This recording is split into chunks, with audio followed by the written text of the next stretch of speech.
no, I'm trying to record a video. Could you possibly move? You...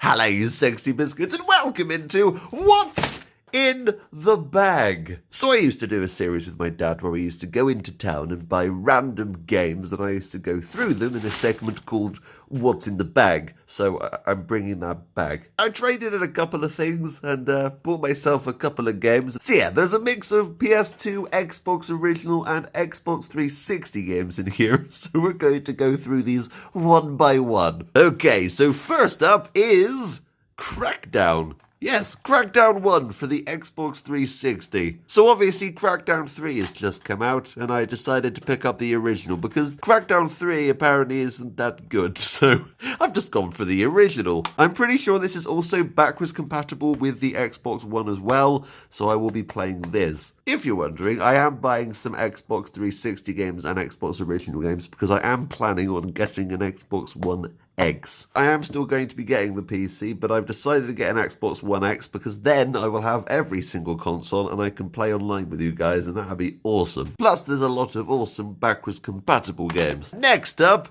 is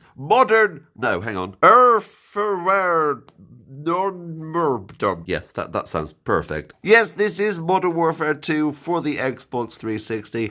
I got it because of the tin. I'm gonna be honest.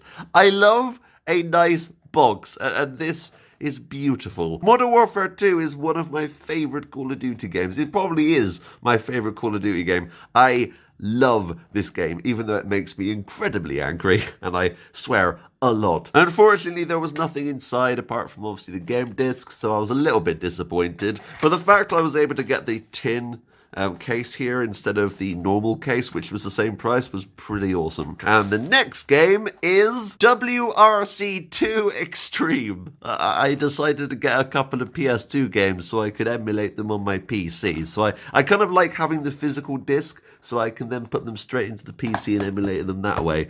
So this is WRC 2. Only problem with this is the fact that if you notice a bit of an issue, this is just WRC World Rally and not WRC 2. Yeah, they gave me the wrong disc. It's fine. I'm fine with that. The game's still good. It's just, I don't know. So yeah, be careful when you buy older games. Make sure they put the right disc in, especially if they have a similar sounding name. But yeah, I kind of like rally games, so I thought that was pretty awesome for, I think it was like 1020p or something ridiculous. Toca Race Driver 3. This is a game I've never played. If I'm completely honest, I loved Toca Race Driver 2, I think it was, on the PS1, and I never got round to playing 3, so I'm going to be playing this soon. It looks very nice. Graphically, it looks great for PS2.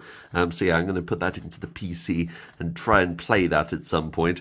But yeah, I kind of like some racing games. You probably noticed that I don't play many. I kind of like games like Burnout and Blur, because Blur is amazing. If you've never played Blur, it's basically Mario Kart with licensed cars, and it is possibly one of my favourite games on the Xbox 360. So you've got different stuff like shields and bolts, and you've also got shock and repair, and yeah, it basically is just Mario Kart.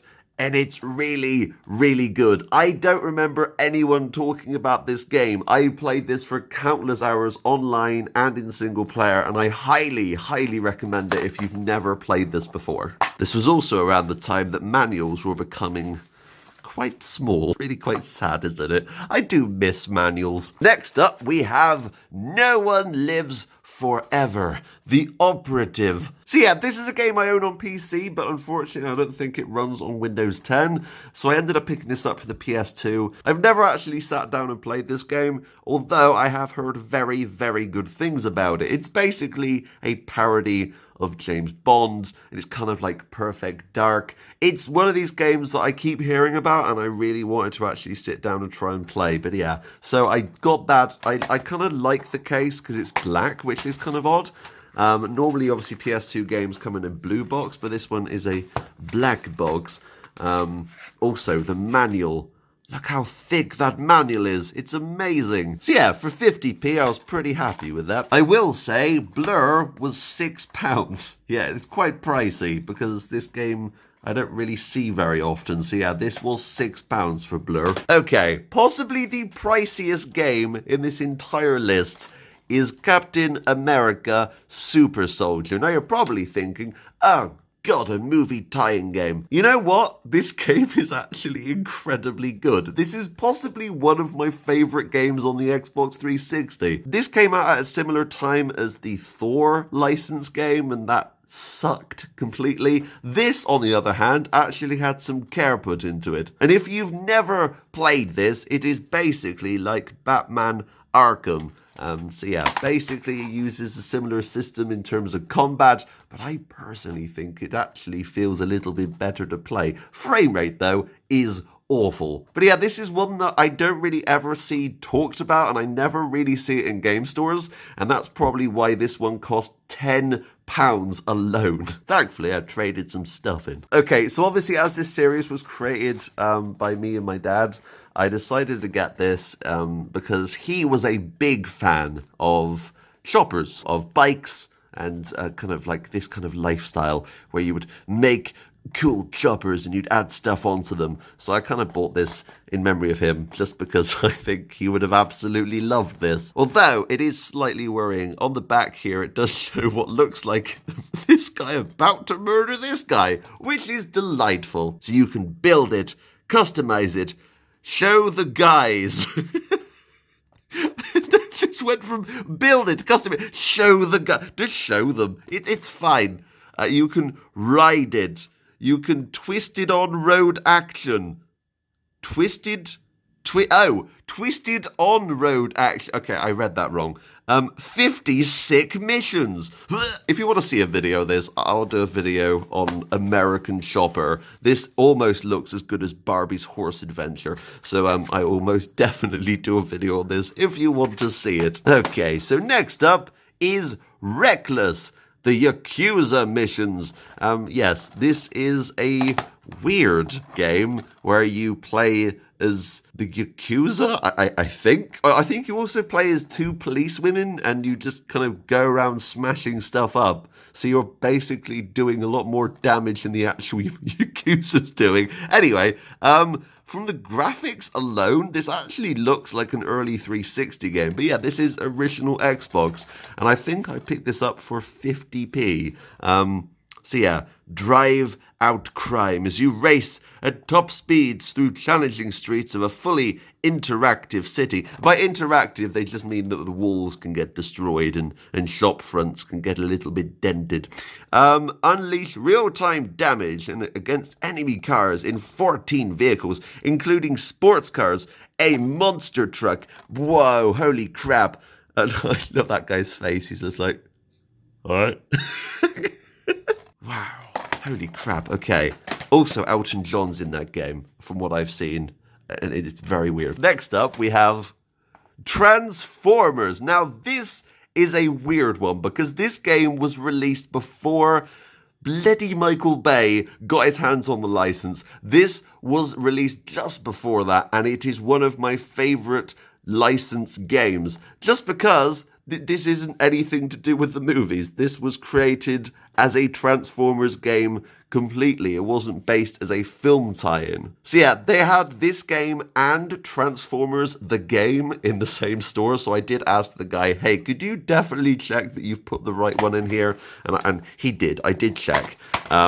There's no manual, annoyingly. But the cool thing about this is the fact that you can just become a car at any point and just drive around. And from what I remember, the actual handling was quite good, because this is published by Atari. And if you own Driver 3 on the PS2, there is a playable demo of this. So yes, make sure to check your Driver 3 game on PS2 and you can play this for yourself. So we're coming up to the last two here. Final Fantasy X2. I'm going to say it now, Final Fantasy X is one of my favourite Final Fantasy games, apart from, I think, 9. This, I never actually sat down and played, but I've played a bit of it. Yeah, it's really good. I kind of like it. I like the characters, I like the setting, I like the fact that she has cool guns. yeah, this is one that I've been wanting to play for a while. Also, in here, I don't know if this came with every single copy. I might just be lucky here, but obviously it comes with the main game, which is a very nice silver color here. But it also comes with this, which is the Final Fantasy X2 Eternal Calm Final Fantasy X2 Prologue, which is what seems to be some form of prologue movie. Also, it comes with 2 manuals for some reason. I guess they had spares and they were just like, get rid of them, put them in there, it's fine. Now, I don't think this was designed to come with this, because if you put the disc on top, it kind of rubs against it, so that's probably not the best thing in the world. So we're just gonna throw that over there.